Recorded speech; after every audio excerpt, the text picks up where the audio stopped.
మహిమ ప్రభావములు యుగ యుగములు కలుగునుగాక. హల్లెలూయా అని బిగ్గరగా చెబుదామా?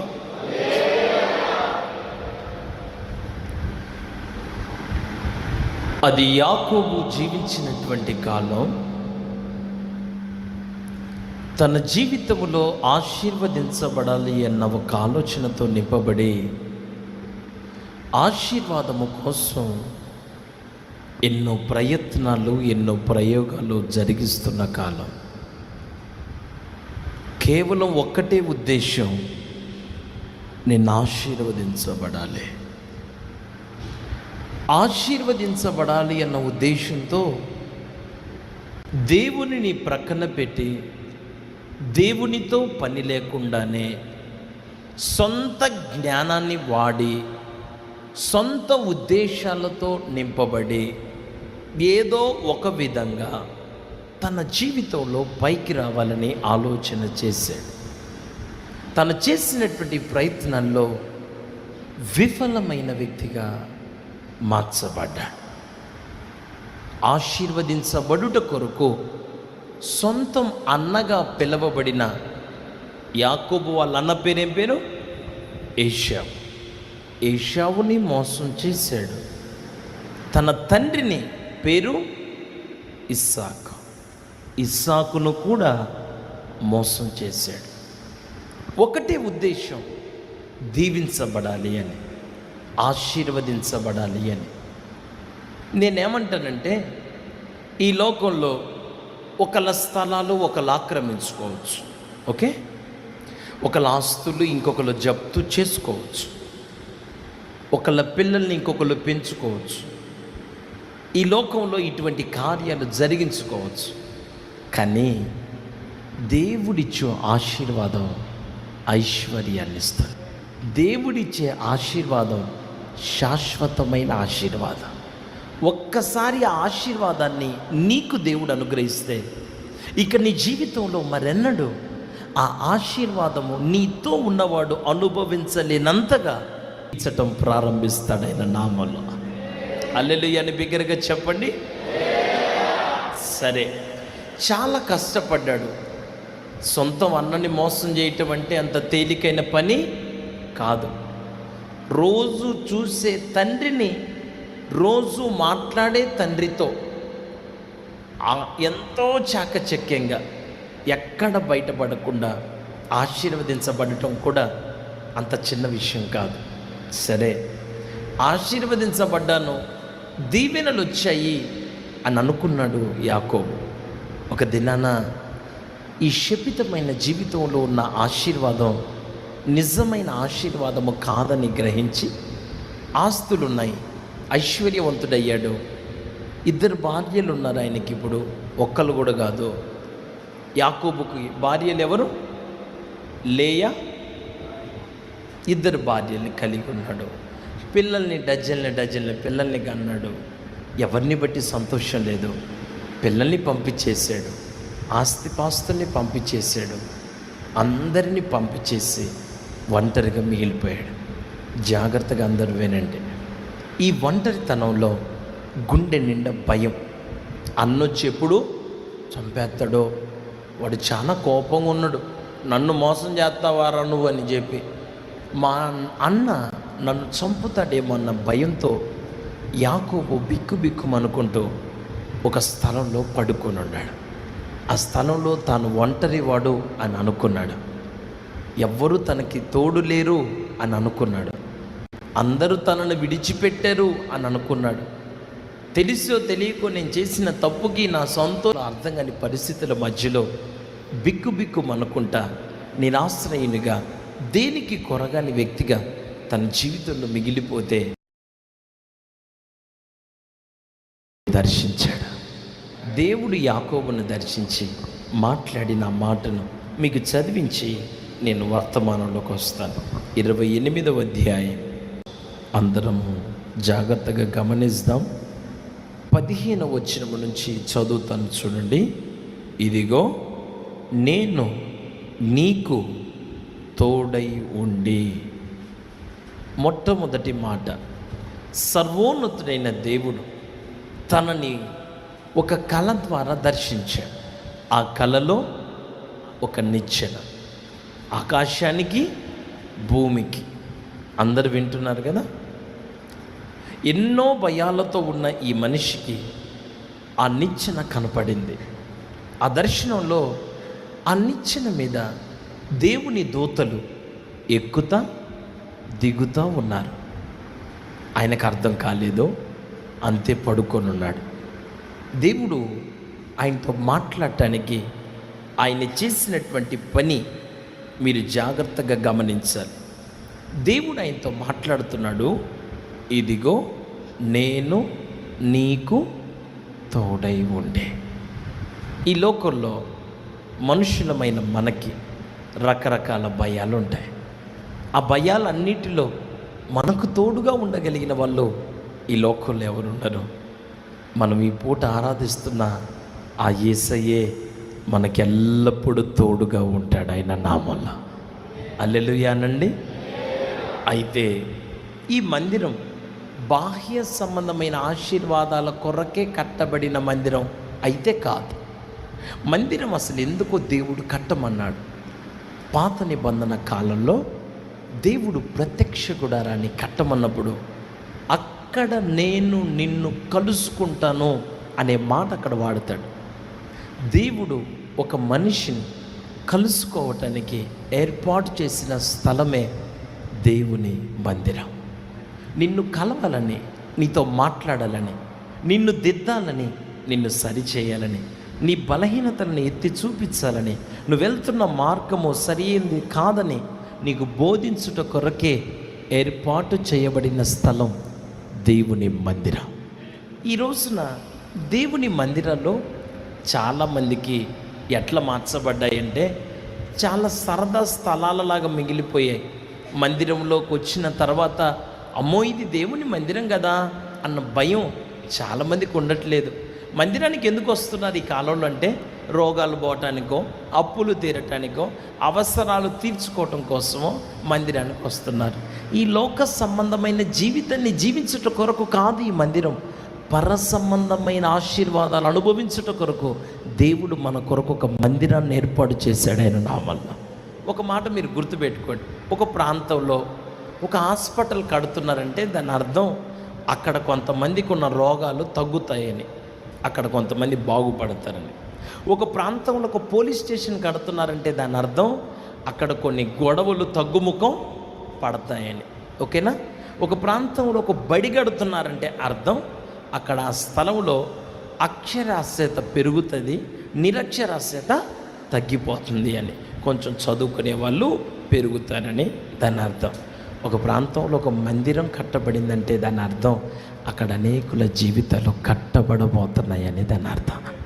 అనేకులు లోకము నుండి, ఐగుప్తుగా పిలువబడుతున్న ఈ లోకము నుండి విడుదల పొందుట కొరకు నేర్పించబడటానికి, నేర్చుకోవటానికి ఏర్పాటు చేయబడిన స్థలం దేవుని మందిరం.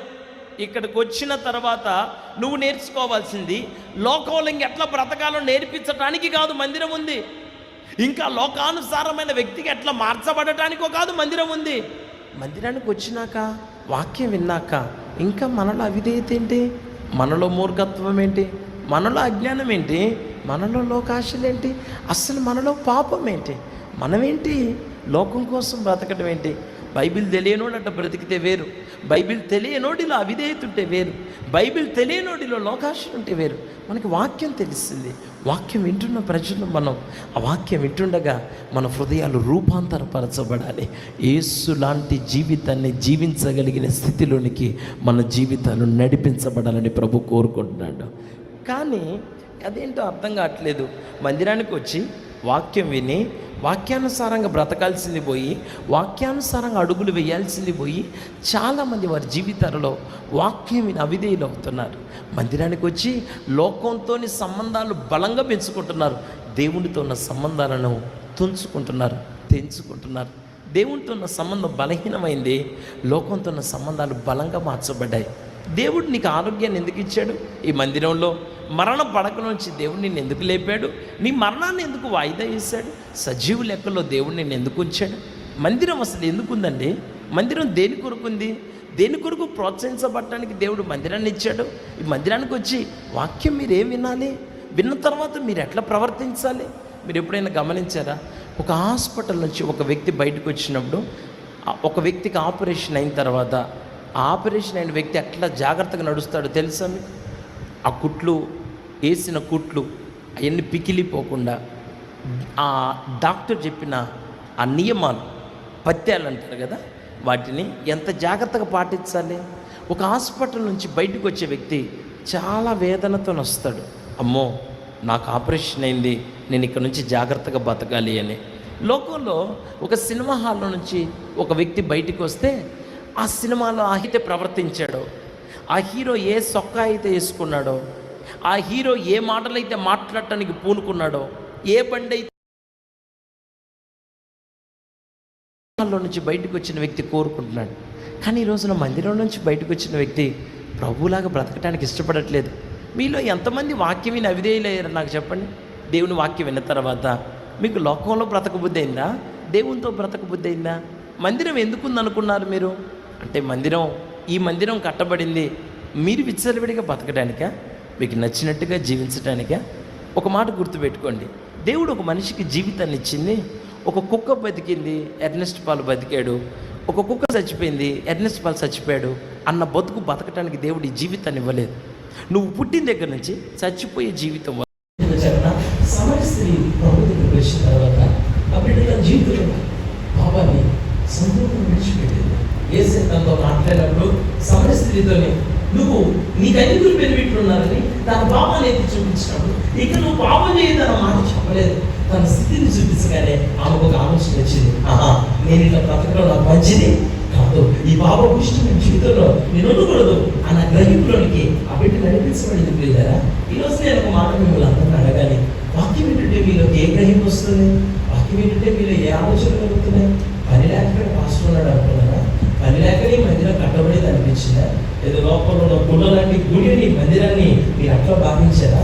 ఏదో వాళ్ళు కూడా ఒక కొబ్బరికాయ కొట్టుకొని చప్పలు బాదుకొని వాళ్ళ దాంట్లో వెళ్ళిపోయినట్లుగా ఆదివారం ఏదో ఆరాధనకు వచ్చి నీకు తోచింది తొలగ పొలం పడేసి పోవటానికి మందిరం ఉందని మీకు అనిపించిందా? ఇక్కడ ఈ మందిరాన్ని దేవుడు ఎందుకు ఏర్పాటు చేశాడు చెప్పరా? ఆయన రాజ్యంలో పక్కన బతకటానికి దేవుడు నీకు ఇక్కడ తరబీతి ఇవ్వడం కొరకు ఏర్పాటు చేయబడిన ఒక శిక్షణ కేంద్రం దేవుడు మందిరం. ఒక శిక్షణ కేంద్రం. ఇక్కడ ఈ శిక్షణలో నువ్వు పాల్గొనాలి. నీకు చెప్పింది వింటేనే నువ్వు నేర్చుకుంటావు. నేను ఒక మాట చెప్తాను, బోధించే టీచర్స్ ఉంటారు. సైన్స్ టీచర్ చదువుకున్న వాళ్ళకి మీకు చాలా మందికి తెలిసినా తెలియకపోయినా మొత్తానికి మీకు అర్థమవుతుంది. వినండి, ఒక సబ్జెక్ట్ చెప్పే టీచర్కి ఇంకొక సబ్జెక్ట్ రాకపోవచ్చు. తెలుగు చెప్పే ఆమెకి లెక్కలు రాకపోవచ్చు, లెక్కలు చెప్పే ఆమెకి తెలుగు రాకపోవచ్చు. ఒకవేళ లెక్కలు చెప్పే ఆమెకి తెలుగు వచ్చినా, తెలుగు చెప్పే ఆమెకి లెక్కలు వచ్చినా, వీళ్ళిద్దరికి సాంఘిక శాస్త్రం రాకపోవచ్చు, సామాన్య శాస్త్రం రాకపోవచ్చు.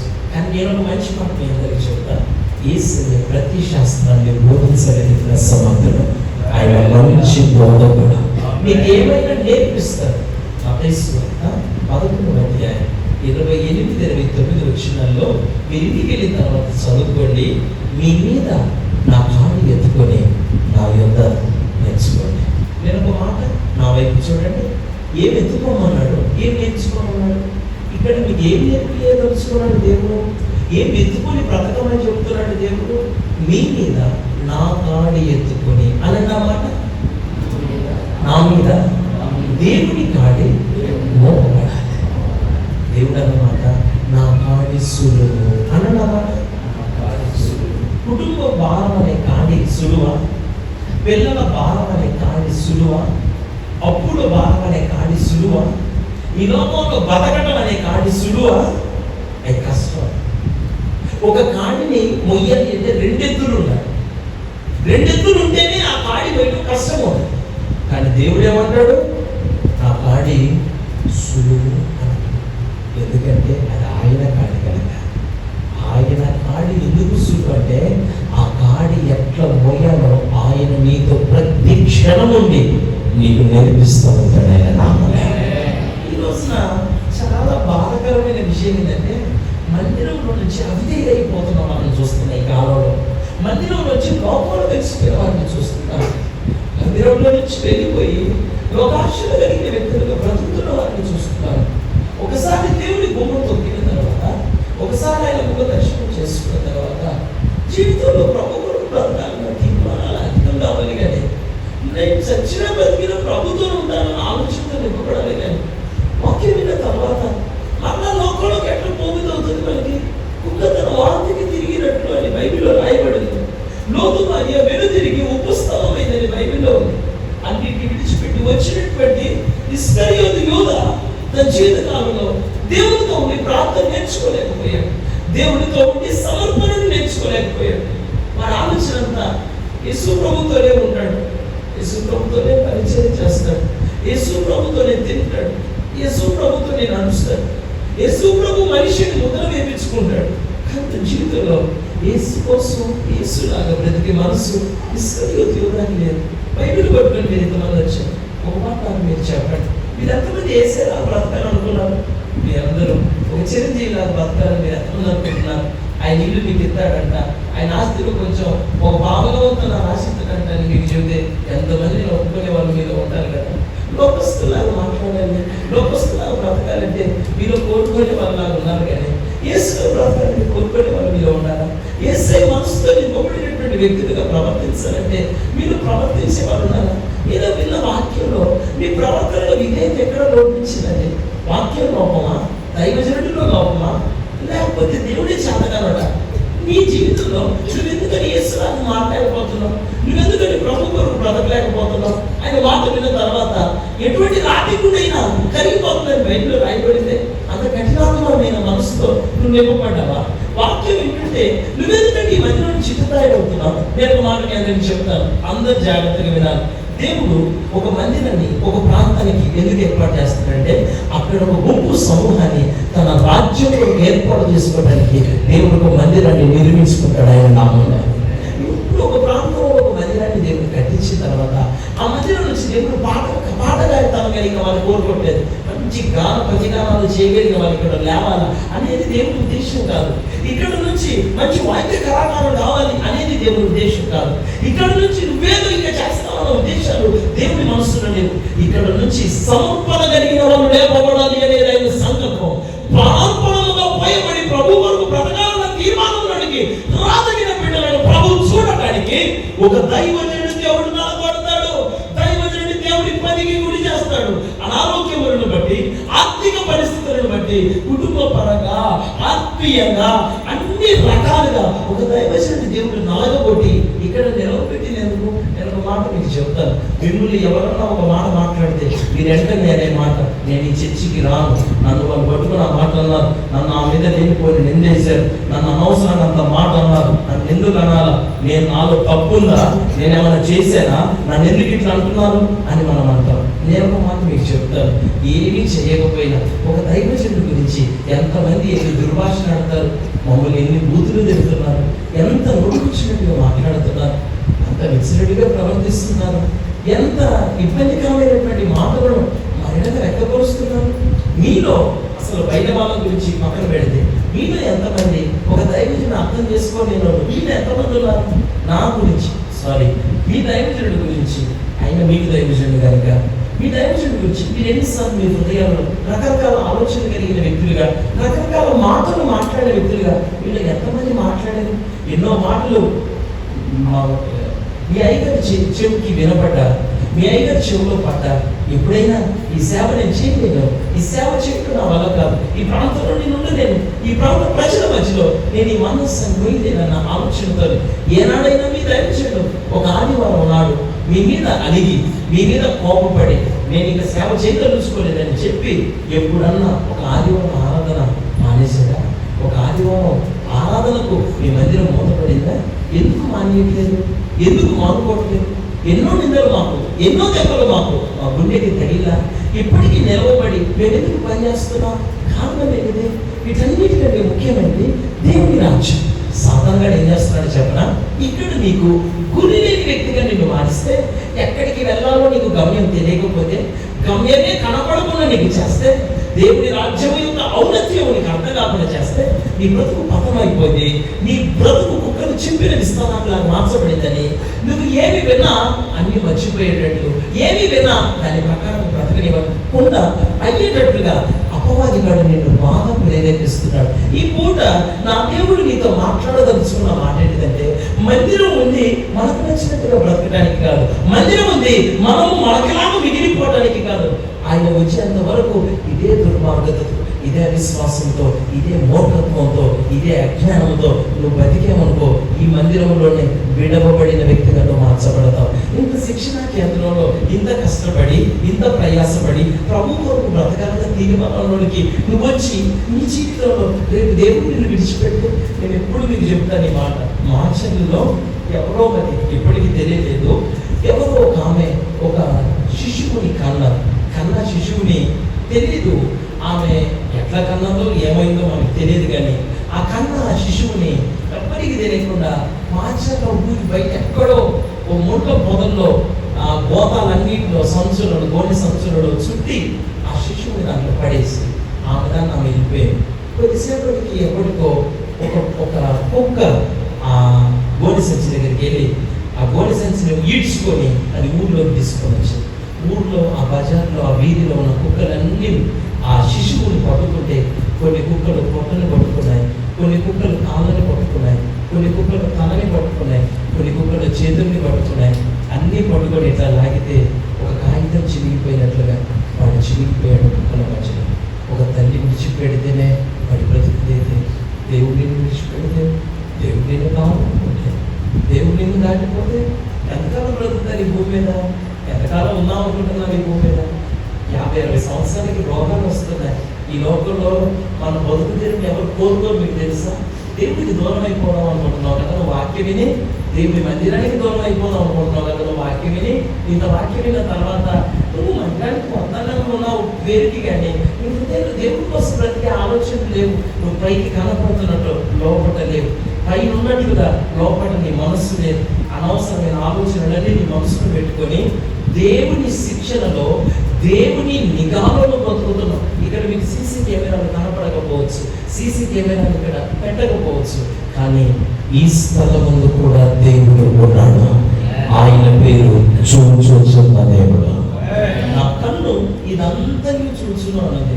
నేను ఇప్పుడే ఈ మాట మిమ్మల్ని అందరిని అడగాలి.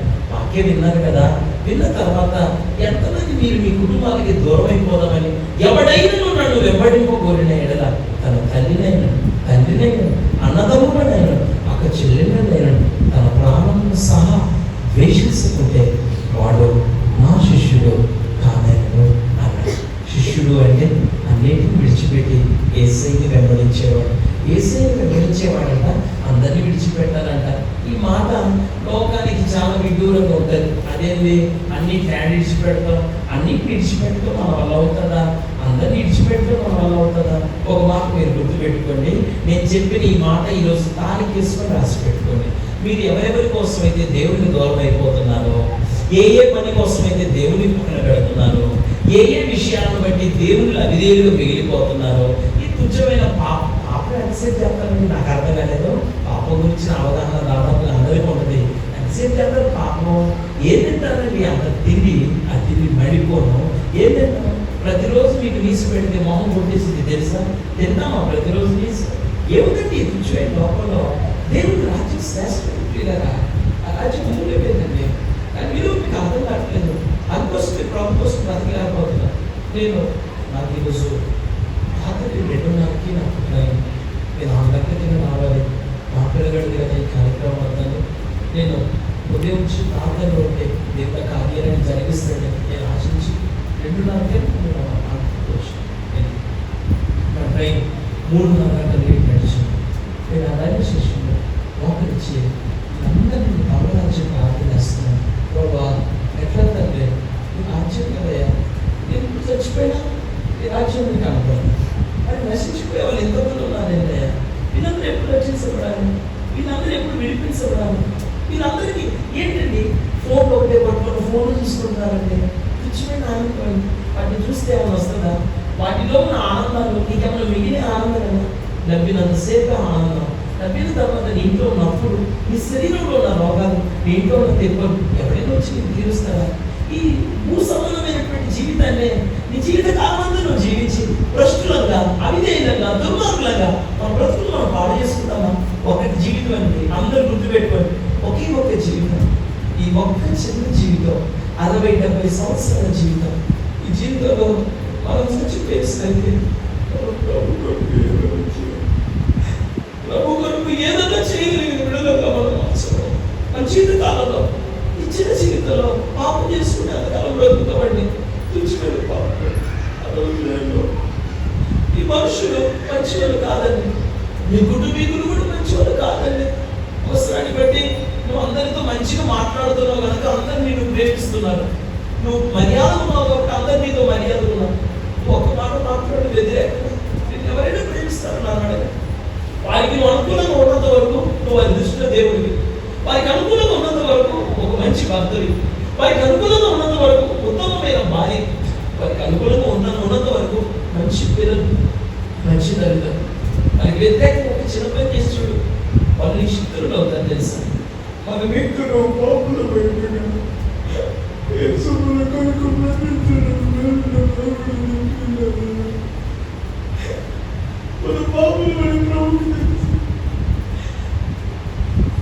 ఉద్దేశాలు మంచివి కావాలి ప్రభుకు తెలుస్తుంది కదా. మన ముందులు మంచివి కావు.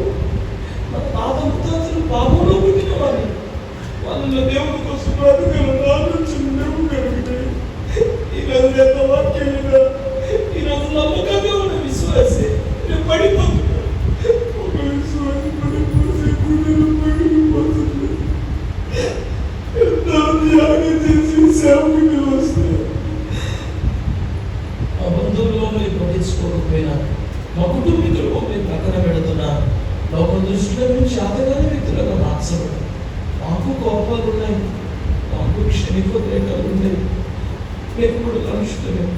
మమ్మల్ని ఎవరైనా మాట్లాడితే నేనే పైన ఒక్కటి లాగించి కొట్టాలనిపిస్తుంది, ఎందుకంటే మనుషులు కాదు. కానీ వాక్యం మాకు అడ్డొచ్చింది, వాక్యం మాకు నేర్పించింది.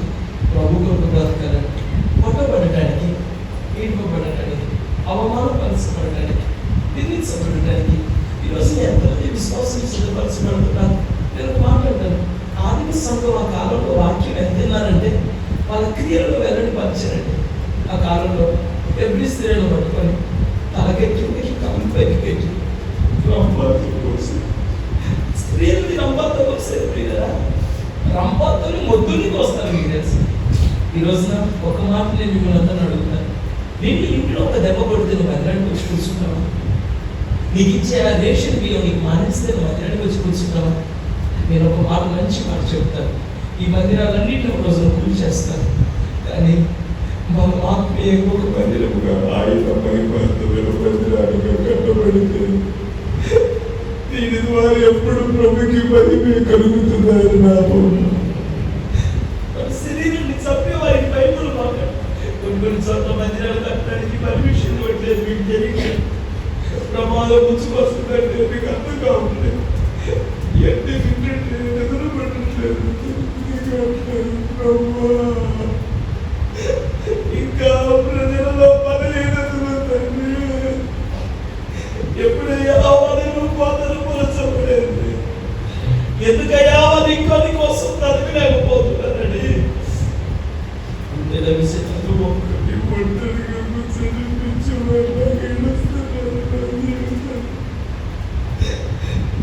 జీవితంలో దేవుడు దేవుడు చేయలేదు. దేవుడు నాకు అన్ని సమృద్ధిగా నేర్చాడు, కానీ గుండెలో ఒక దైవజన గుండెలో ఉన్న భారం. మంచి వాక్యం వింటున్నారు కదా, ఇలా విజయులు కంటే వాక్యం చెప్తున్నారా? మీకు ఇలా విశ్వాసం కంటే వాక్యం చెప్తున్నారా? దుర్మార్గంగా బ్రతకమని వాక్యం చెప్తున్నారా?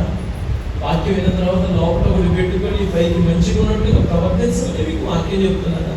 ఇది ఏమింటున్నారు? వాక్యం విన్న తర్వాత ప్రాణాలు కూడా నువ్వు ప్రభు కోసం నిజంగా ఎందుకు బ్రతకలేకపోతున్నావు? నిజమైన భక్తి చేయలేకపోవడానికి అందులో లోపం ఉందా?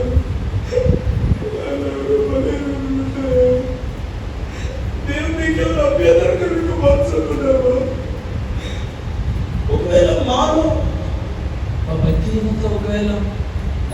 బలహీనతలు ఒకవేళ మిమ్మల్ని ఇబ్బందికి గురి చేశాయా అనేది మాకు చెప్పండి, నేను సరి చేసుకున్నాను. మేము కూడా రాజ్యంలో ప్రవేశించారు కదా.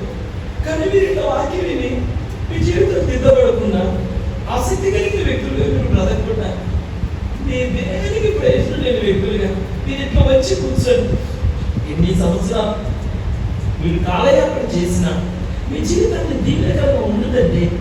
మీరు శిక్షణ కేంద్రం మంచిగా నేర్చుకోవాలి. చదువుకొని మీ పిల్లలకి చెప్తారు, అరే కష్టపడి చదువుకోరా, మంచి భవిష్యత్తు ఉంటుందిరా, రేపు నువ్వు కష్టపడి చదువుకుంటే ఏసీ గదువులలో ఉండొచ్చు నాన్న, ఇదిగో నీకు ఏసీ రిమోట్ నొక్కేవాడు కూడా ఉంటాడురా, నీ కారు డోర్ తీసేవాడు కూడా ఉంటాడురా, కష్టపడి చదువుకోవాలయ్యా అని చెప్పి అంటారు.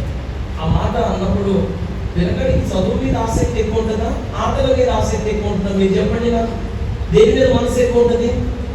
చదువు మీద ఉంటాను. ఎప్పుడు సెలవులు వస్తాయి, ఎప్పుడు ఆడుకోవాలి అని వాడికి అర్థం కాదు. తల్లిదండ్రుల బాధ అర్థం కాదు, టీచర్ల బాధ అర్థం కాదు.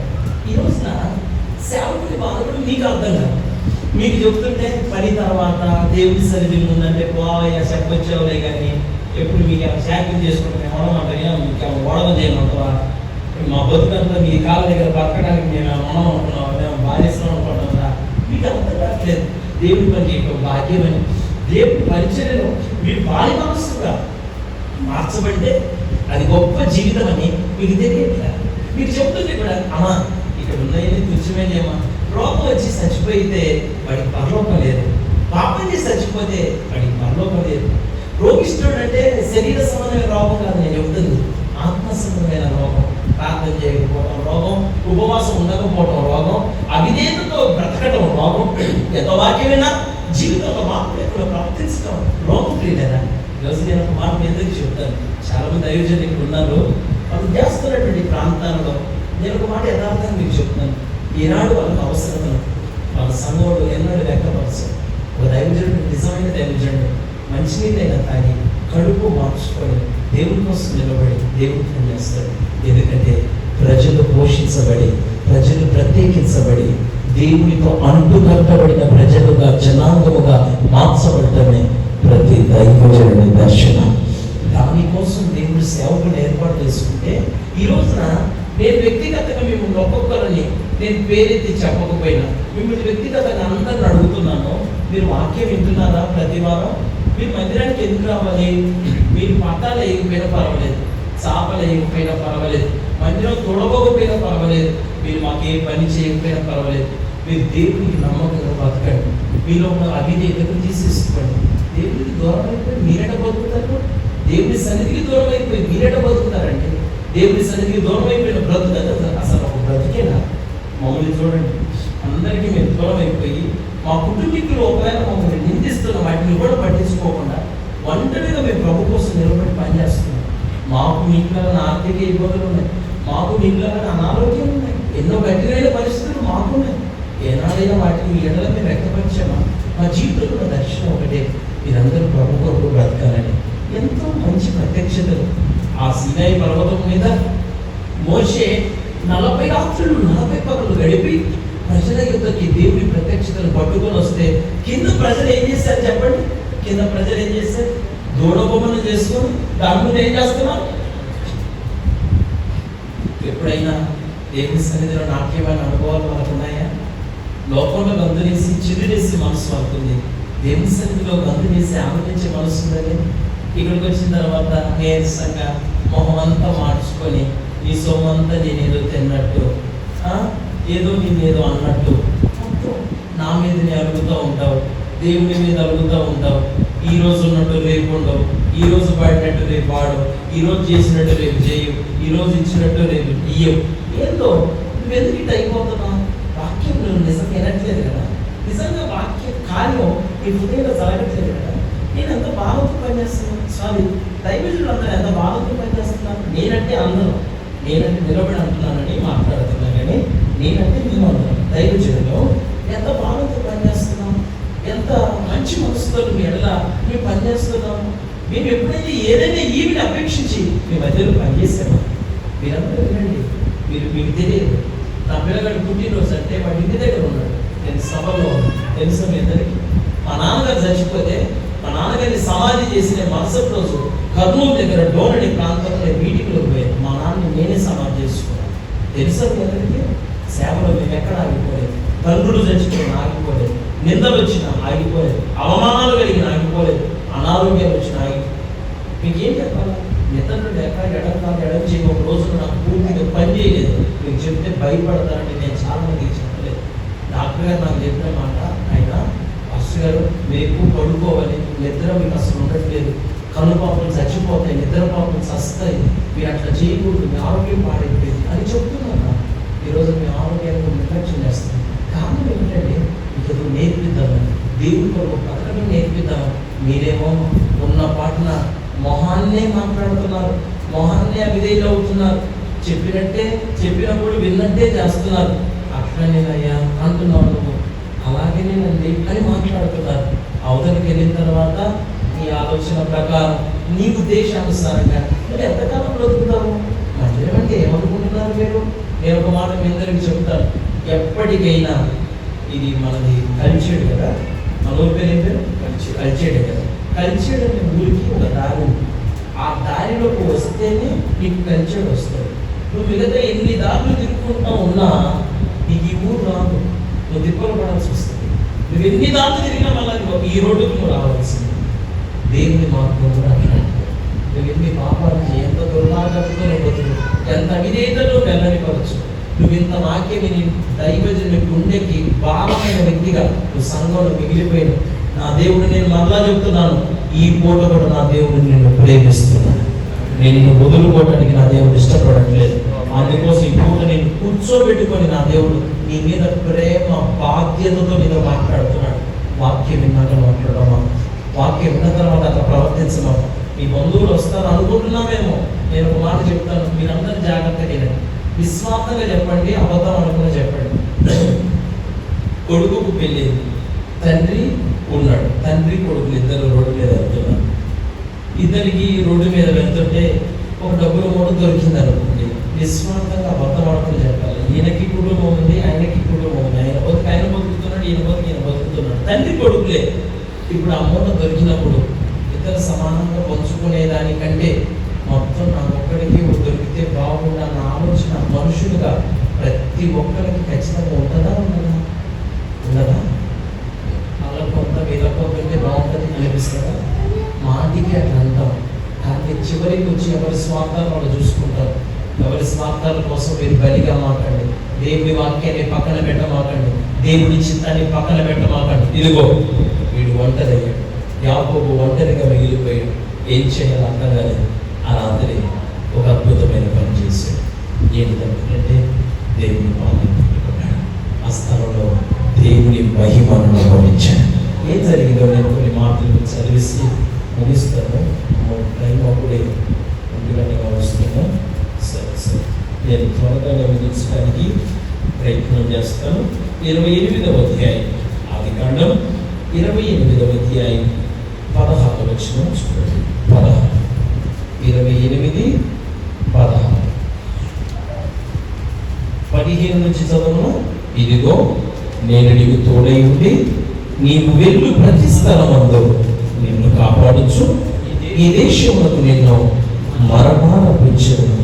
నేను నీతో చెప్పినది నెరవేర్చు వరకు నిన్ను విడువనని చెప్పగా యాకోబు నిద్ర తెలిసి నిశ్చయముగా యెహోవా ఈ స్థలమందున్నాడు, అది నాకు తెలియబడపోయేనని అనుకొని భయపడి, ఈ స్థలం ఎంతో భయంకరం, ఇది దేవుని మందిరమే కానీ వేరొకటి కాదు, పరలోకపు గవిని ఇదే అనుకోనేను.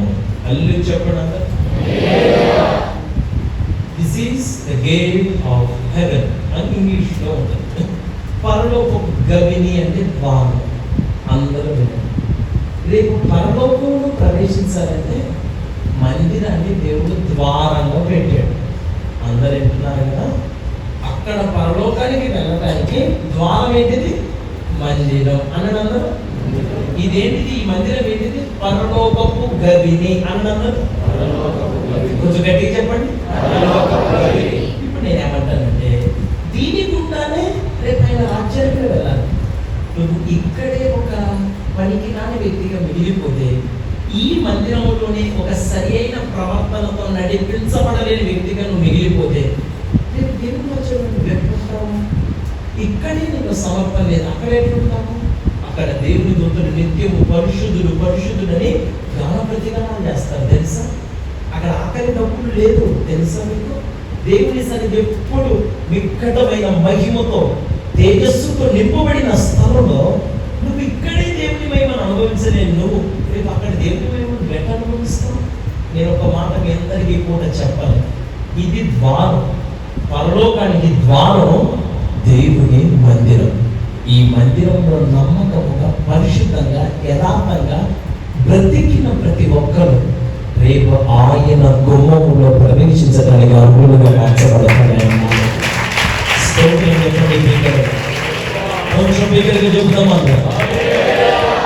నేను అనే మాట మీరు దయతో మీ మనసులోకి తీసుకోవాలి. నేను ఎక్కువసేపు ఇబ్బందికి అస్సలు గురిచేది, కానీ నా హృదయంలో ఉన్న వేదనను ఈ పూట మీరందరూ దయతో అర్థం చేసుకోండి. నేనేమంటానంటే, మీరు కానుకని మేము చెప్పండి, మమ్మల్ని ఎత్తుకొని ఊరేగించమని చెప్పట్లేదు, మాకు యోగక్షేమాలు చూడండి అని చెప్పట్లేదు. మేము మీ దగ్గర నుంచి కోరుకుంటుంది ఒకటే, విన్న వాక్యానికి తగ్గట్టుగా ప్రవర్తించండి. వాక్యం ఏమొకటి చెబుతుంది, మీరు ఇంకొకటి చేస్తున్నారు. యేసయ్య తన శిష్యులకు ప్రార్థన నేర్పించాడు. ఎంతమంది ప్రార్థనా పనులు అయ్యారు? ఎంతమంది ప్రార్థనాత్మతో నింపబడ్డారండి? యేసయ్య నేర్పించిన ప్రార్థన వాళ్ళకి అబ్బిందా? ఈ రోజున మీకు ప్రార్థనను నేర్పిస్తుంటే, సమర్పణను నేర్పిస్తుంటే, విధేయతను నేర్పిస్తుంటే, తగ్గింపును నేర్పిస్తుంటే మీరు ఎందుకు నేర్చుకోలేకపోతున్నారు? ఇంత వాక్యం విన్న తర్వాత కూడా ఇస్కరియోతు యూదా వెళ్ళి ఆయనకు నచ్చిన మార్గాన్ని ఎన్నుకున్నాడు. ఆయన ఏ త్రోవలో నడవాలనుకున్నాడు అదే త్రోవలో నడిచాడు. ఒక భ్రష్టునిగా మిగిలిపోయాడు. యూదా గురించి బైబిల్లో రాయబడిన మాట, యూదా పుట్టకపోయి ఉంటే బాగుండేది అని రాయబడింది. మీరు అనుకుంటున్నారు, ఇది వినండి, మందిరాన్ని పక్కన పెట్టి ఒక పనికి వెళ్తే ఒక 500 ఒక 1000 రూపాయలు అదేందో, కానీ అన్ని రోజుల కంటే ఆదివారం పనికి పోతే ఎక్కువ ఉంటుంది. చూసారు ఎక్కడ? ఆదివారం, సోమవారం నుంచి శుక్రవారం శనివారం వరకు పనులు సరిగ్గా తక్కువ. ఆదివారం నాడు ఈ వారం అంతటికి నీకు జరిగిన ఇబ్బంది అంతా పోయేదానికి నీకు ఆదివారం పని దొరికింది. అప్పుడు నీకేమనిపించింది? నీకు మనసులో కలిగే ఆలోచన, ప్రతి ఆదివారం పోతూనే ఉన్నాగా. ఒక ఆమె నాకు అంతే ఫోన్ చేసింది, అన్నయ్య నేను చర్చికి రావట్లేదు నేను సిగ్గుపడాల్సిన విషయాన్ని, బాధపడాల్సిన విషయాన్ని చాలా గర్వం జరుగుతుంది నాకు. అన్నయ్య నేను ఈరోజు చర్చికి రావట్లేదు అన్నయ్య, మీరు నా పేరు మీద నా కోసం కూడా ప్రార్థన చేయండి. నేనన్నా, నీ పేరు మీద నేను ప్రార్థన చేయండి, నువ్వే ఆడదాగా మాట్లాడకపోతున్నావు, నువ్వే ఆడకపోతావు తల్లే, యాడికి నువ్వు పోయేది అంటే పని కన్నా. అలా మళ్ళా నాకు చెప్పడం, నేను పనికి పోయిన అనుకో నాకు ₹1 వచ్చింది, నాకు ₹1 వచ్చింది అనుకో నీకు ఒక ₹10 ఇస్తా, నువ్వు బతుకుతావు నేను బతుకుతా, ప్రార్థన చేయి, డబ్బులు నేను తీసుకొని వస్తా, నిన్ను బతికిస్తా. నేను ఆమెకు చెప్పిన, ఇద్దరం ఊడ్చుకొని పోతామమ్మా, ఎవ్వరూ మిగలం భూమి మీద, నువ్వు దేనిపోయిన కార్యక్రమాలు శ్రీకాలం కొట్ట, మాకు దరిద్రానికి ఒకరికే కొట్టిపోతాను చెప్తున్నావు, నన్ను కూడా నీ బతీర్పులు ఊడ్చుకొని పోయినట్టు చెప్తావు తల్లి. నువ్వు చేసింది కాక మన దొంగతనంలో చదువు నాతో మోపిటానికి, దొంగతనంలో నువ్వు కూడా పరిపాలిస్తున్నావు. అవును సార్, ఎంత తీసుకున్నావు అని ఎక్కడంటే ₹50 ఇచ్చింది, నువ్వు వీటిని కూడా చేసే ప్రయోగాలు ఏంటంటే మళ్ళీ నాకు కూడా. నేను అనే మాటలు ఈ పూట దయతో మీరందరూ విజ్ఞత కలిగిన దయతో అర్థం చేసుకుంటారని కోరుకుంటున్నాను. ఈ పూట నా దేవుడి మీద మాట్లాడిన మాట, ఈ స్థలంలో దేవుడు మీతో ఉన్నాడు, ఈ స్థలంలో ఆయన ఉన్నాడు, ఆయన ఉన్నాడు కనుక ఆయన ఉంటే నీ జీవితంలో నీ కొదవేంది, నీకు కొరత ఏంటి? ఇటు చూడండి, మందిరంలో సమీరు బ్రతికాడు. సమీరు బ్రతికినంత వరకు సమీరుతో ఉన్న వాళ్ళందరూ భ్రష్టులే, దుర్మార్గులే, పాపిష్టులే, దౌర్భాగ్యులే. వాళ్ళ మధ్యలో సమీరు దేవుని భయంతో బ్రతికాడు, దేవుని కృపతో నింపబడాలన్న ఆలోచనతో బ్రతికాడు. ఆ ఉద్దేశంతో బ్రతికినందుకు సమీరు భ్రష్టుడయ్యాడా శ్రేష్ఠుడయ్యాడా? మందిరంలో ఉన్నందుకు పాడైపోయాడా సమీరు? మందిరాన్ని కనిపెట్టుకున్న ఏ వ్యక్తిని నా దేవుడు సిగ్గుపరచక ఆయన దేవునికి స్తోత్రం కలుగుతున్నా. చెప్తామన్నాడు, ఈ పూట నేను మీ అందరికీ చెప్పగలిగిన మాట, నేను మనలో ఒక చిన్న సాక్ష్యం చెప్పాలి. నాకు దానియేలు ఎవరో తెలియదు. దానియేలుని నేను ఎప్పుడు ముఖాముఖిగా నేను చూడలేదు, ఆరాధనని నేను చూడలేదు, అసలు ఎప్పుడు నేను కల్చర్ అనే ప్రాంతం రాలేదు. ఈ ప్రాంతంలో ఆయన సేవ గురించి నాకు తెలియదు. ఇక్కడ ఏదో మందిరం ఉందని, ఆయన ఏదో సేవ చేస్తున్నాడని, ఆయన మంచి సేవకుడని, ఇవన్నీ మనకు తెలియని విషయం. నాతో ఒకరోజు ఫోన్ చేసి, నేను కూడా ఎప్పుడు కూడా ఆయన ఎవరో కూడా నాకు తెలియదు, ఫోన్ చేసి మాట్లాడాడు. ఆ రోజు నేను ఆయనతో మాట్లాడాను. నేను ఆయన చెప్పిన మాట, నాన్న ప్రార్థన చేద్దాం, ప్రార్థన చేసి దేవుని చిత్తం అయితేనే మనం ముందుకెళ్తాం. దేవుని చిత్తం ఉన్న సహవాసమే అది స్థిరపరచబడింది. మన సొంత నిర్ణయాలు అది ఆశీర్వాదకరంగా ఉండవు. ఇది మూటలు కాదు, ఈ పార్టీలు కాదు. సహవాసం అంటే గొంతులో ప్రాణం ఉన్నంత వరకు నమ్మకంగా, నేను నీకు నమ్మకంగా ఉండాలా, నువ్వు నాకు నమ్మకంగా ఉండాలి. నేనేదో యజమానుడని నీ మీదకి కూర్చొని నేను తొక్కడానికి ఉండదు కాదు. అంటే యజమానుడు అంటే అర్థం చేసుకునేవాడు యజమానుడు, ప్రేమించేవాడు యజమానుడు. నీ సేవకు నేను అడ్డుబండ ఉండకూడదు, గుదిబండలాగా నేను తయారు కాకూడదు. నువ్వు ఒక మీటింగ్ పెట్టు, ఎందుకు మీటింగ్ పెట్టు అని నేను అనకూడదు. దేవుని పని జరుగుతుంటే నేను సంతోషపడాలి. మంచి చేస్తున్నావు, ఏది వాళ్ళని పిలిచినవేంది, వీళ్ళని పిలిచినవేంది, వాళ్ళు రావడం ఏంది, వీళ్ళు పోవడం ఏంది, ఇట్లాంటి మాటలు మాట్లాడినోడే యజమానుడు. వాడే దైవజనుడు, వాడే నడిపించగలిగిన సామర్థ్యం కలిగిన మనసులో క్రిస్టల్ క్లియర్గా దేవుని రాజ్యం కోసం బతికినోడికి ఆలోచనలో ఉంది. నేను అదే చెప్పాను, ఒకటి గుర్తు పెట్టుకో, నువ్వు రాకపోతే రాకపోయినా కానీ వస్తాము అన్న తర్వాత, దేవుడు నిన్ను ప్రేమిస్తాము అన్న తర్వాత, దేవుడు నాకు కూడా నడిపింపునిచ్చాడు. నిన్ను కూడా నా సహవాసానికి అప్పగించుకోవడానికి దేవుడు కూడా నాకు నడిపించాడు. అయితే ఒకటి గుర్తుపెట్టుకో, నువ్వన్నా చచ్చిపోవాలి, నేనన్నా చచ్చిపోవాలి, నీ ప్రాణమన్నా పోవాలి, నా ప్రాణమన్నా పోవాలి. మన ఇద్దరి మధ్యలో అప్పటిదాకా సహవాసం చేయకపోకు.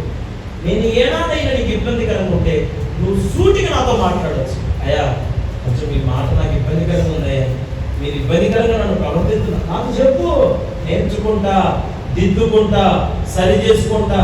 నువ్వు నాకు చెప్పు, నేను నీకు చెబుతా.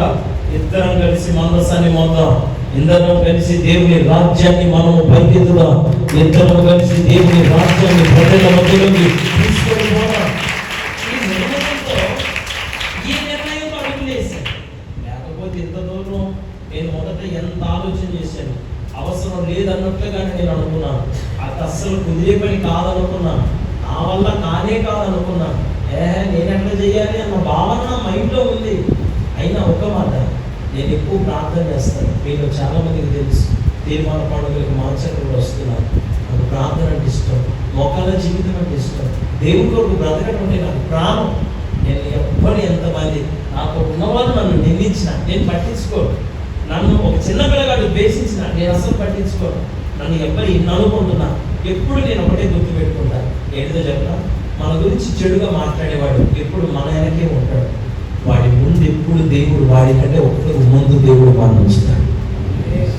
నేను అన్నమాట మీ అందరికి అర్థమైనా, వాళ్ళ గురించి మాట్లాడేవాడు ఎప్పుడు మన ముందు మాట్లాడతాడు, మన వెనకుండి వాడు వెనకనే ఉంటాడు, మనం ముందే ఉంటాడు, మన ముందే ఉంచుతాడు. మాట్లాడేవాడు మాట్లాడుతుండగానే మన దేవుడు అంచెలంచెలుగా ఆశీర్వదించడం ప్రారంభిస్తాడు. ఎవరి నోరుని ఎప్పుడు ఊపించాలో ఆయనకి తెలుసు. మనమెవరు ఆయన ఎదుట మన మనసాక్షిని మనం కాపాడుకుంటే అనిపించాలి. సేవ అంటే నేను మరలా చెప్తున్నాను, నా కుమారుడికే కాదు, వచ్చిన దైవజనులందరికీ ప్రతిలాంటి చెప్పగలిగిన విషయం, సేవ అంటే మందిరాలు కాదు, సేవ అంటే ఆత్మలు కాదు, సేవ అంటే సభలు కాదు, సేవ అంటే సాక్ష్యం. ఈ సాక్ష్యం మనము కాపాడుకున్నాముగాక. చిన్న జీవితంలో మంచిగా బతుకుదాం. సంగమా, దేవుని పిల్లల, మీ అందరికి నేను చెప్పే మాట, నా వైపు చూడండి. మీ అయ్యగారికి చదువు లేదు, మీ అయ్యగారు చదువుకోలేదు, ఆయన చదువు లేని వ్యక్తి, చదువు లేని ఒక వ్యక్తి ప్రతి పూట నిలవబడి అసలు బైబిల్లో ఏ రెఫరెన్స్ ఎక్కడుందో నోటి మాటగా చెప్పగలడు, కానీ బైబిల్ తీసి చదవలేని వ్యక్తితో దేవుడు మీతో మాట్లాడిన సందర్భాలు లేవా? ఆదివారం మీ దైవజనుడు మాట్లాడుతుంటే దేవుడు మీ హృదయాన్ని ఆదరిస్తున్నాడా, ఆదరించట్లేదా? మీరు దాన్ని చూస్తారు, నిజమేనా కాదా? మీరు బలపరచబడుతున్నారా? మీ దైవజనుడు మాటల ద్వారా పురికొల్పబడుతున్నారా? మీ అయ్యగారు ప్రార్థన చేస్తే ఎంతమందికి దేవుడు రోగాల నుంచి, భయంకరమైన పరిస్థితుల నుంచి విడిపించి మీ కుటుంబాలని దేవుడు ఎంతమంది కుటుంబాలను నిలబెట్టాడు. ఒకసారి మీ 2 చేతులు పైకెత్తి బిగ్గరగా ఒక హల్లెలూయా అని చెప్పండి. ఒక్కడి ప్రార్థన ఎంతమందికి ప్రయోజనకరకుండా. నేను ఒక మాట, ఒక్కడు మీకోసం నిలబడి పనిచేస్తున్నాను. ఆ ఒక్కరితో మీరందరూ కలిస్తే పని ఎంత మంచిగా జరిగింది. ఆ ఒక్కరితో మీరందరూ భుజం కాస్తే ఇక్కడ దేవుని నామం ఎంతో పైకెత్త పడుతుంది. ఇక్కడ ఎవరి జెండాలు మోయటానికి నేను మిమ్మల్ని రమ్మని మీ భుజాలు ఖాయమని చెప్పట్లేదు. ఇక్కడ నాతో కలిసిన నా పేరును పెట్టుకోవాలని నేనేనాడైనా అనలేము. మీ అయ్యగారిని అడగను. నాకు సంస్థల పేరు ముఖ్యం. సంస్థలు దేవుని రాజ్యానికి తీసుకొని పో, సమర్పణ దేవుని రాజ్యానికి తీసుకొని పోతుంది. ఎవరికి కావాలా? నువ్వు ఏ పేరు పెట్టుకుంటే నాకెందుకాయ బాబు, నువ్వు ఏ పేరు కింద పని చేస్తే నాకెందుకు? సమర్పణతో పని చేసినవా లేదా, భావంతో పని చేసినవా లేదా, ఇద్దరు కలిస్తే ఇంకా పని మండాలి. పనిలో ఆ తీవ్రత ప్రజలు అనుభవించాలి. ఈ దర్శనంతో మేము నింపబడ్డప్పుడు మీరు వారం వచ్చి కాస్త 6 లీటర్ నీళ్లు పోసిపోతారు. మీరు ప్రతి వారం నీళ్లు పోసిపోవడానికి ఆ కార్యక్రమానికి కోరుకున్నారు. మీరు అయ్యగారేమో ఆత్మలో లేకపోతే పని చేద్దామంటే పని చెయ్యలేరు. మీరు చెయ్యరు, చేసేవాడిని ముందుకు పోలేదు. మీ మాటలతో, మీ క్రియలతో సగం శవాలు ఇస్తారు సేవకులు అంతా. వాళ్ళు బతికున్న శవాలు ఎడన్నా ఉన్నాయంటే సేవకులే. బతికున్న శవాలు ఏం మాట్లాడలేదు, ఎవరిని ఏమనలేదు. చెడిపోతే వాళ్ళ కోపాలు ఒక్కొక్కసారి ఒళ్ళు మండిపోయి ఒక్కొక్కరిని కాళ్ళు కొట్టుకొని పండకేసి బాధ అనిపించింది. భాగ్యం పనులన్నీ చేసి ఇంత భాగ్యం ఇది ఎందుకు ఇట్టుంటున్నారు అంత కోపం వచ్చింది. మళ్ళా మీతో బాగున్నారా తమ్ముడు, బాగున్నావా తమ్ముడు, అమ్మ బాగున్నావా, నువ్వు నాతో పలకరించినప్పుడు సోనియా గాంధీ చెల్లి పలకరించింది, పలకరించడంలో కూడా బాగున్నామండి, మీరు బాగున్నారా.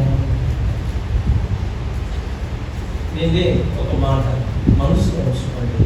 ఆ మాటను ముగించేవాడు ఎందరికి నేను ప్రతినాడు చెప్పే విషయం. ఈ దైవజుడు మీ అందరి నుంచి కోరుకుంటుంది. దాని ఎలా వాళ్ళ దగ్గర నుంచి నీకు డబ్బులు కావాలి, డబ్బులు ఏమైనా కావాలి, ఉన్న బియ్యం ఒక చోటు ఏమైనా తక్కువ తీసుకోవాలి, నీకు ఏమైనా రూపాయలు పెట్టాలా, మీ ఆడవాళ్ళకి ఏమైనా కావాలి, ఇవన్నీ ఏమైనా కోరుకుంటు మీరు మీ ముందు అడుగుతున్నా. నేను సానుభూతి చేసిన అడగకుండా మీ ముందే అడుగుతున్నా. ఆయన కావాల్సింది మీరు దేవుడికి వస్తున్నారు.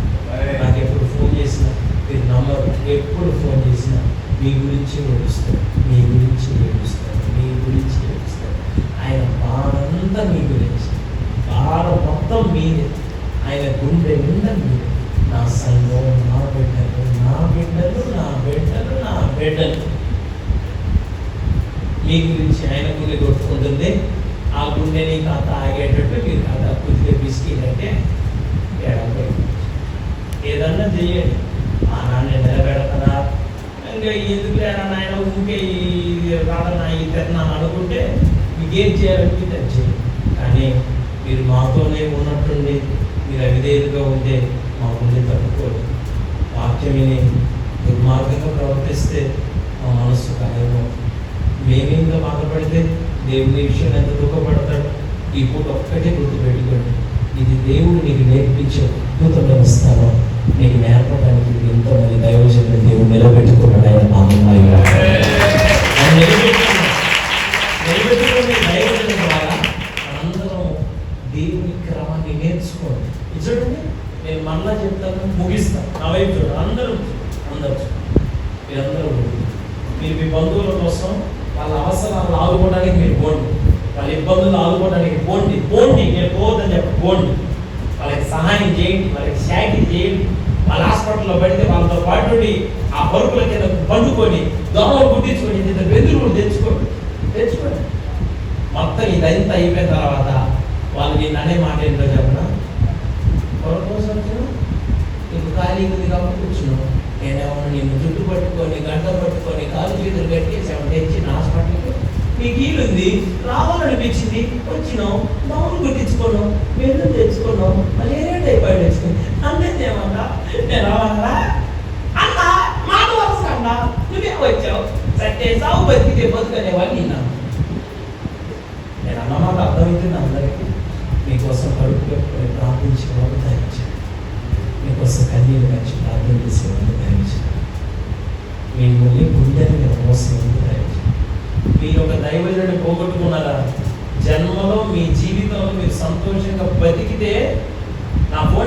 కాళ్ళకు రాసుకొని నాకు ఫోన్ చేయండి. ఏ గారికి మీరు ఫోన్ చేసినట్టు నేను చెప్పను. ఎందుకు ఇంత ఖచ్చితంగా చెబుతున్నానంటే అంత ప్రమాదం, అంత ఘోరం. సేవకునికి దగ్గర ఒక కుటుంబంలో బతకండి, పరాయంలో లాగా ఉండమాకండి. వింటున్నారు అందరూ? పరాయంలో కాదు, ఇది ఒక ఆత్మ సంబంధమైన కుటుంబమైన నామం. హల్లెలూయా అని చెప్పండి. శరీరంలో చిటికనేలికి దెబ్బ తగిలిన కాలుకి, అక్కడ కాలుకి చిటికనేలికి దెబ్బ తగిలితే ఇంత ఒళ్ళు అక్కడ దాకా వంగింది తెలుసా? చిటికనేలి నువ్వు మట్టిలో నడుస్తావు, మట్టి యాకంటగా నిజంగా ఏదా చూద్దాం. ఎంత మనిషి ఆడగా అంత వంగి చూడండి. నోరు దానికి దెబ్బ తగిలితే కళ్ళ మట్టి నీళ్ళు, కళ్ళ మీద ఎవరు పొడిచినట్ట?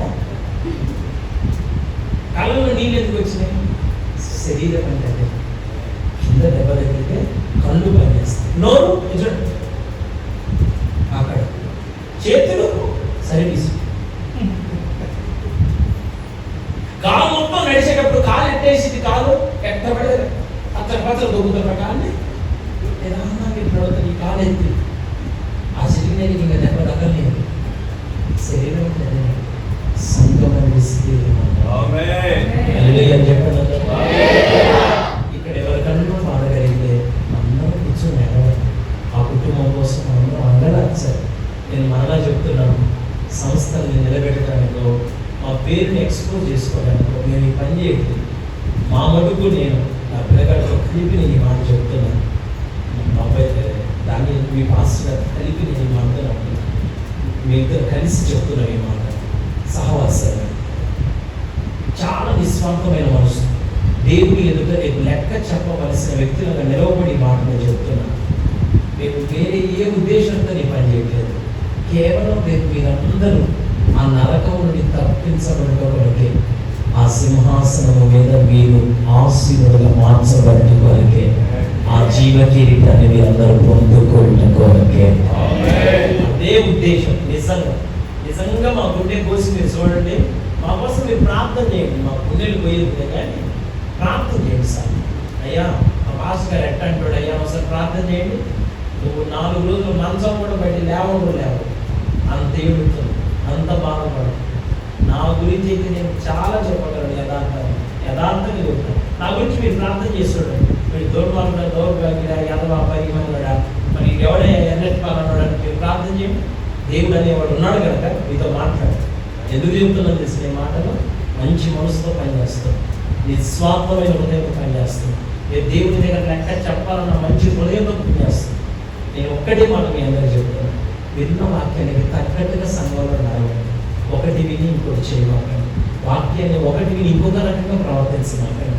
అందరికీ దూరం అయిపోయి దేవునికి దగ్గరగా మిమ్మల్ని దేవుడు చేయి విడిచిపెట్టాడు. బైబిల్లో ఆది కాలం నుంచి ప్రకటన వరకు దేవుడి మీద ఆధారపడిన ఏ వ్యక్తినైనా పాడు చేశాడని దేవుడు బైబిల్లో మీరు చూపెట్టండి. నాకు ఒకవేళ పాస్టర్ పట్టించుకో, నా వైపులో నీ మాట పాస్టర్ పట్టించుకోవచ్చు, అమ్మగారు నేను ప్రేమలో పలకరించలేకపోవచ్చు, ఒకవేళ నా కుటుంబీకులు నీకు ఇబ్బందికరంగా మార్చవచ్చు. కానీ ఒక మాట మాత్రం నీకు రహస్యంగా చూసి నీకంటే నీకు ఖచ్చితంగా ప్రతిఫలం ఇస్తావు. నువ్వు చేసిన చాకిరికి, నువ్వు కార్చిన కన్నీరుకి, నువ్వు ఇచ్చిన అర్పణకి, నువ్వు వచ్చిన రాకకి, నువ్వు చేసుకున్న తీర్మానాలకి రేపు దేవుడు ఒక అత్యద్భుతమైన కార్యాన్ని ఈ కుటుంబం పట్ల నా దేవుడు చేయబోతున్నాడు. నేను మళ్ళీ చెప్తున్నాను, సమయం అవుతుంది, నేను చూస్తున్నాను, ముగిస్తున్నాను. కానీ ఒక మాట, వాక్యం విని ఇట్లనే మిగిలిపోదమ్మా. యేసయ్యలాగా బ్రతకడానికి దైవజనులతో కలిసి ప్రయాసపడి ఈ చిన్న జీవితంలో దేవుడి కోసం బతుకుదామా, మన కోసమే బతుకుదామా? ఏంటంటే చూస్తారు నాకేంటి దాన్ని చెప్పండి. దేవుడి కోసం బతుకుదామా? వాక్యం విని, ఇంత వాక్యం విని కూడా లోకం కోసం బతుకుదామా? మళ్ళీ లోకాశలు కలిగిన వ్యక్తులుగా ఇక్కడ మనకి పెత్తనాలు కావాలి. మరి మీ అయ్యగారిని అడిగే కనుక మిమ్మల్ని ఒక మాట అడుగుతారు, మీదే ఎవరికైనా పెత్తనాలు కావాలి? మీదే కలిసి విశ్వాసం మీరు ఇక్కడ ఎవరైనా పెత్తనాలు చెప్పండి అమ్మా, నిలబెట్టిపోతా చెప్పండి. తండ్రి మీకు పెత్తనాలు ఇచ్చిపోతా చెప్పండి. పెత్తనాలు ఎవరికైనా కావాలి? ఏమన్నా అయ్యగారు నన్ను పిలవగానే కీర్కు అవ్వలేదు, నన్ను వాటేసుకోలేదంటే రండి అందరూ వాటించుకుంటే మీరు కాదమ్మా, దాన్ని దాన్ని పెడతాను. నేను ఆడవచ్చు లేదు, అయ్యగారు ఏంటన్నా నన్ను అడగనున్నాను, దీని గురించి ఏమైనా కాగితాలు రాశాను నా గురించి. నేను మిమ్మల్ని అనలేదు. ఏమన్నా కాగిలించుకోవాలనుకుంటే ఇక ఆరాధన ఆడవాళ్ళు ఆడమనుషులు గట్టిగా వాటేసుకున్నాము. మీరు వచ్చి న్యాయగాన్ని గట్టిగా అసలే బాకోడు గట్టిగా వాటేసుకోండి. ఇంకేమైనా కావాలా మీకు? ఇంకేమైనా కావాలని కోరుకుంటున్నారు మీరు? ఏమేం కావాలి మీకు? ఇట్లాంటి పెడుతున్నాము వేరేమన్నా మీరు గొప్పోళ్ళు అని చెప్పేమన్నా, మీరు మంచోళ్ళని ఏమన్నా చెప్పాలా? మీ పేరు మంచోళ్ళు అని చెప్పి ఎవరన్నా చెప్పండి. అక్క మంచిదని చెప్పండి. చెప్పండి అక్క, నేను ఫస్ట్ పార్ట్ నేనే పాడాలని ఏమన్నా అక్కడ ఏమన్నా ఉంటే చెప్పండి. నాకు అది చూడమాకండి. ఇవన్నీ ఏమి లేనట్టేనా? కావాలా? వీటితో పని లేదుగా. దేవుని రాజ్యమేగా మనకు కావాల్సింది. ఆయన రాజ్యం కోసం బతుకుదామా? అవునా కాదు చెప్పండి అమ్మా. అవునే. చూడండి, సబ్జెక్ట్ సబ్జెక్ట్ ఇన్నాడు నాకు వేణీలు పెడితే నేను మహాని స్వప్నం దొరుకుతాను. నా గుండె నన్ను అడిగింది అనుకో, ఏంటిది నువ్వు బతకడానికి కారణం నేనే కదా, నన్ను కూడా గడుగా చేయడానికి. గుండె బయటకు వచ్చింది అనుకో, నేను తెచ్చు. నేను అన్నమాట అర్థమైందా కాలా? అన్నిటికి చేపలు చేసుకుని చూసినాడు. ట్రాన్స్పోర్ట్ మొహానికి వేస్తారు, గుండెకి వేస్తారా? ఆ శివుడు పాడుగా దాంట్లో శివుడంతా తీసిండు. ట్రాన్స్పోర్ట్ గుర్తుకుంటున్నాం, నాకు గుండె గుడి ఏమని చెప్పి గుండె ఎలిగిందంటే మనం చచ్చిపోయా. అవునా కాదా? గుండె ఎక్కడ ఉండాలి అక్కడే ఉండాలి. ముఖ్యమైన వ్యక్తులు కనపడకూడదమ్మా. నిజంగా చెప్తున్నాను. దీపం పడగలు మనం పెట్టిన ఎవరినైనా ఒకళ్ళ పేరు ఎత్తి, నా విశ్వాసంలో ఉన్న ఒకళ్ళ పేరు ఎత్తి, ఫలానా సుబ్బారావు సొరకాయలు తెచ్చిండు, ఇట్లాంటి ఏమన్నా ఉన్నాయి కార్యక్రమాలు? మీరు ఉన్నారు కమ్మా, మీరే ఉన్నారు అట్లాంటి ఏమన్నా చేసింది? ఎమ్మెల్యే వారి కింద కూర్చోబెట్టి పైకి ఎక్కింది చేతన అట్టండి పనులు. మేము ప్రాణం మీద అట్లాంటి పనులు చేయాలి. మేము ప్రభు కోసం బతుకుతున్నాం. ప్రభు మహిమపరచబడాలనే ఉద్దేశంతో మేము మా మనసు అర్థం చేసుకోండి, మా హృదయం అర్థం చేసుకోండి. దేవుడి కోసం బతుకుతున్న దైవజనులు ఎందుకు మీరు ఇట్లా దూరంగా వాక్యం నాకెంత దూరంగా ఉన్నా నాకు చెప్పేసి నాలో ఏమైనా దుర్మార్గం కనిపించిందా? నాలో ఏమైనా మూర్ఖత్వం కనిపించిందా? నేను దౌర్భాగ్యంగా కనిపించిన మీ దృష్టికి? మంచి దేవుడి జీవితం కలిసి నువ్వు లేకపోతే రేపేసైతం కలిసి ఆడుంటుండు. ఒకరోజు ఏమి కిరుకుమని అవుతూ, ఒకరోజు ఏమి ఎంత నవ్వినా బాగున్నావా?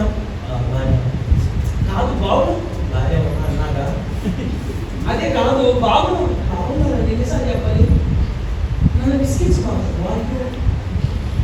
విసిగేదా? నిన్నా నేనా విసిగిస్తున్నా? ఒకరోజు ఏమో మా అయ్యగారు దేవుడు ఉంటారు, ఇంకో రోజు అసలు వాడు పాస్టే కాదు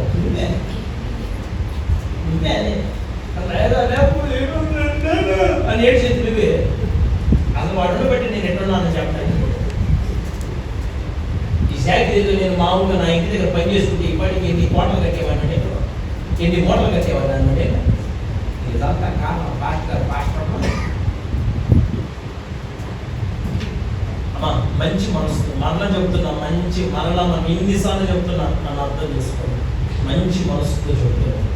దైవజంగా కలిసి ఇక్కడ ఈ సేవని దేవుని నామాన్ని మీరందరూ కలిసి పైకి ఎత్తుగా చూడండి. నేను ఒక్కడి కలిసి ఈ పులిపిటి బలిపీఠాన్ని మొయ్యాలంటే పనులన్నీ బిగియాలి. అన్నాగానే లేవట్లే, నిజంగానే లేవట్లే. నిజంగానే కొంచెం జరుగుతా కొంచెం తరపాలని చెప్పి చూసినా కానీ జరగట్లేదు. మీరందరూ కలిసి దీన్ని ఎత్తినట్టుకో, అవసరమైతే అందరూ కలిసి ఎత్తితే రేపులు కూడా పైకిపోవచ్చు. అంత పైకి అందరూ కలిసి బరువు ఉండదా? బరువు అనిపిస్తుందా? బాగా అనిపిస్తుంది. చెప్పండి అమ్మా, అనిపించలేదు. సేవ సంతోషంగా హాయిగా ప్రార్థన చేసుకోండి. మీకు చెబుతుంది ఏంటి? పరిశుద్ధంగా బతకండి, పరిచయం చేసుకోండి. మందిరం మీది, మీ కొరకు మీరు భక్తి చేయండి, మీ కొరకు మీరు ప్రార్థన, మీ కొరకు మీరు ఆత్మీయులుగా మార్చబడి రేపు ఆ రాజ్యంలో ప్రవేశించదగినటువంటి వ్యక్తులుగా మిగిలిపోండి. ఇక్కడ ఎవరన్నా నిన్ను పట్టుకొని ఏమైనా నిందించారా, అవమానపరిచారా? ఇవేం పట్టించుకోమాకు. నువ్వు మౌనం ఉండు. ఒక రోజున ఒక టైం వస్తుంది, వాళ్ళ కళ్ళ ముందు నువ్వెవరో, వాళ్ళ కళ్ళ ముందు దేవుడే నీ జీవితాన్ని ఆశీర్వదించి చూపిస్తాడు. మనల్ని మనం నిరూపించుకోవాల్సిన అవసరం లేదు. వద్దు. మనం ఎవరు నిరూపించాలి చెప్పండి? చెప్పండి అమ్మా. మనం నిరూపించుకోవటం ఏంటి? నేను అన్నా అయ్యగారి దగ్గర బైబిల్ పట్టుకుందాం, బైబిల్ మీద ప్రమాణం కదా. ఎందుకు మాట్లాడి విధేయతతో బతుకుదాం, నమ్మకంగా జీవిస్తాం, దేవుని దర్శనాన్ని గుర్తెరుగుదాం, మన దేవుడు ఎందుకు ఈ స్థలంలో వచ్చాడో ఆ ఉద్దేశాలన్నీ తెలుసుకొని ప్రభుత్వంగా జీవిస్తాం. ఇక్కడ నుండి మనం నిత్య నరకానికి పాత్రమయ్యే ప్రవర్తన కలిగిన వ్యక్తులంగా వెనక ఉండగా నిత్య జీవమునకు పాత్రలుగా మార్చబడగలిగిన ప్రవర్తనతో నింపబడదాం. దేవుడు అటువంటి కృపను మనందరికీ అనుగ్రహించుగాక.